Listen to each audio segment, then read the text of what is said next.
Episode की शुरुआत राखी से होती है, जो राजवीर से कहती है कि वह और शौर्य काव्या से बहुत प्यार करते हैं और काव्या भाग्यशाली है कि उसके जीवन में शौर्य और राजवीर हैं। राजवीर उसे बताता है कि वह खुश है कि काव्या उसके जीवन में है। वह कहता है कि काव्या ने हमेशा उसका साथ दिया और वह काव्या के लिए सब कुछ करना चाहता है। वह आगे कहता है कि वह चाहता है कि काव्या हमेशा खुश रहे। दूसरी तरफ वरुण संजना और रोमा को प्रीता के घर के बारे में बताता है। रोमा वरुण से कहती है कि उसे लगता है कि पालकी प्रीता का साथ देने में व्यस्त है। वह कहती है कि इस स्थिति में प्रीता वरुण को भूल गई होगी। संजना रोमा से कहती है कि ऐसा संभव नहीं है। वह कहती है कि प्रीता योजना बनाने में सबसे अच्छी है, इसलिए प्रीता वरुण को बेनकाब करने के लिए सही समय का इंतजार कर रही होगी। वह कहती है कि उसे लगता है कि प्रीता और पालकी संगीत समारोह में वरुण के खिलाफ कुछ कर सकती हैं। एपिसोड की शुरुआत राखी से होती है, जो राजवीर से कहती है कि वह और शौर्य काव्या से बहुत प्यार करते हैं और काव्या भाग्यशाली है कि उसके जीवन में शौर्य और राजवीर हैं। राजवीर उसे बताता है कि वह खुश है कि काव्या उसके जीवन में है। वह कहता है कि काव्या ने हमेशा उसका साथ दिया और वह काव्या के लिए सब कुछ करना चाहता है।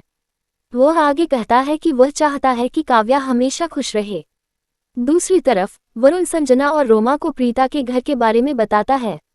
रोमा वरुण से कहती है कि उसे लगता है कि पालकी प्रीता का साथ देने में व्यस्त है। वह कहती है कि इस स्थिति में प्रीता वरुण को भूल गई होगी। संजना रोमा से कहती है कि ऐसा संभव नहीं है।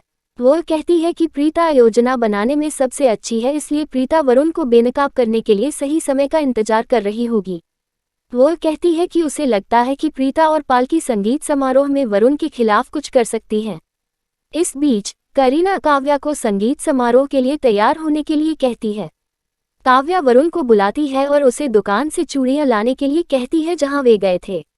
वरुण उससे कहता है कि वह जरूर लाएगा। वह उससे पूछता है कि क्या प्रीता और पालकी ठीक हैं। वह उसे बताती है कि सब ठीक हैं।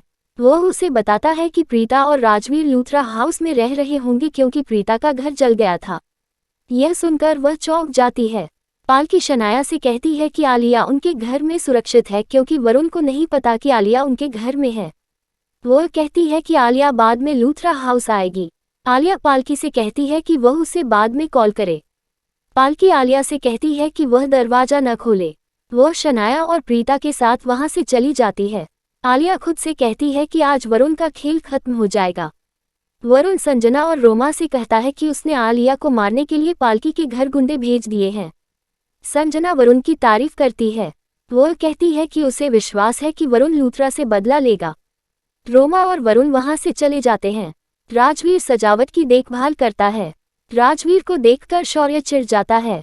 निधि शौर्य से कहती है कि वह अभी राजवीर के खिलाफ कुछ न करे।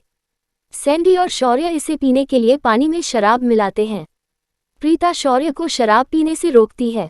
शौर्य प्रीता से कहता है कि वह जानता है कि उसे क्या करना चाहिए और उसके लिए क्या सबसे अच्छा है। यह देखकर करण को गुस्सा आता है। वह प्रीता से पूछता है कि क्या उसे शौर्य पर गुस्सा नहीं आता। प्रीता उसे बताती है कि वह शौर्य पर कभी गुस्सा नहीं करती। काव्या नीचे आती है। लूथरा काव्या की तारीफ करते हैं। काव्या घर को अच्छी तरह से सजाने के लिए राजवीर को धन्यवाद कहती है। शनाया शौर्य को देखती है और याद करती है कि कैसे उसने बार के बाहर उसके साथ लड़ाई की थी। सैंडी ने शनाया को नोटिस किया। वह शौर्य से शनाया से माफी मांगने के लिए कहता है। शौर्य सैंडी से शनाया पर ध्यान न देने के लिए कहता है। वरुण और उसके माता पिता वहां आते हैं। वरुण लूथरा का आशीर्वाद लेता है। वह पालकी को देखता है और सोचता है कि उसका आदमी आलिया को मारने के लिए पालकी के घर पहुंच गया होगा। इस बीच एक आदमी पालकी के घर का दरवाजा खटखटाता है। आलिया सोचती है कि कोई और आया है क्योंकि प्रीता ने कहा था कि उसे कॉल आएगी। वरुण सोफे पर बैठता है। राजवीर और शौर्य वरुण के बगल में बैठते हैं। वरुण उनसे पूछता है कि क्या वे उसे धमकी देने जा रहे हैं। दादी चिढ़ाते हुए वरुण से कहती है कि डरो मत। प्रीता वरुण से पूछती है कि क्या उसने कुछ गलत किया है।